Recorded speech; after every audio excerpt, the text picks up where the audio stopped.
Let's look at this photo.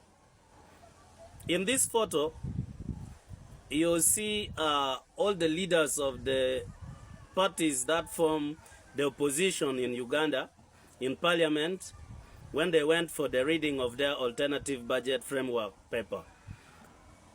I want to tell you that in this photo, I must say, I feel so proud after seeing Bobi Wine in this photo. Guys, 10 years ago, around 2015, let's say 2014 there, Bobi Wine was the typical stage musician that you used to know. But look what he has done in 10 years. He has completely changed into the official leader of opposition of his country, Uganda. I want you to look at this photo and reflect on your own life right now.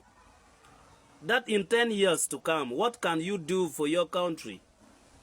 Can you really surrender? Can you surrender your passion of music or your profession to join the struggle of a democratic country the way Bobi Wine did? Can you? I know most of you cannot, because you'll be asking yourself questions that some of us have already asked. What if I lose my job? What if I die? What if they arrest me? What if that? What if this? All those questions were lingering in the head of Bobi Wine. But still he decided to continue. But still he is here, steadfast and ready to take the country forward in the direction which you know is very risky. I want to tell you guys, I am extremely proud of Bobi Wine.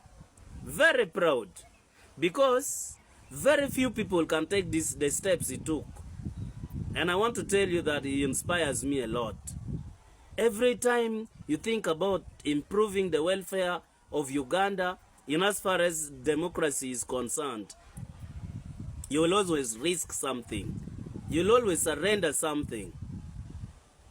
Either you surrender your profession, you surrender your business, you surrender something so that you take the country forward. And that is the life of freedom fighters. They will always surrender something they enjoy in the interest of the people. So I want to now come to the topic that is very controversial, and that is opposition unity. Guys, why has it become very difficult for the opposition to unite, especially towards election, so that we totally remove the regime? You can remember from time immemorial, opposition has tried most times to unite, but it has failed. Why has it always failed? Because the dictator will find ways of poking holes into that unity.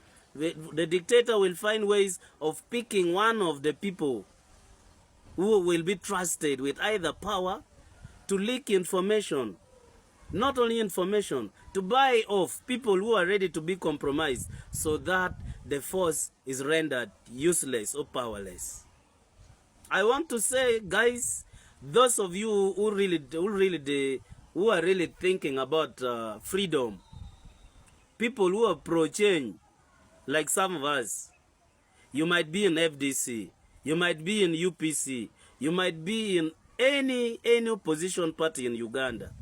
Believe me, without unity, the dictator will still thrive. This regime will still continue oppressing us without unity. Let us unite, let us come together, let us join hands, and we work together for a better Uganda. Because the moment we are scattered, that is better for them. They can now go in between us and win us through their lot of unscrupulous ways of attaining victory. And we cannot fall for that. So I ask for unity. I ask for a united force against the dictator. Have a nice day.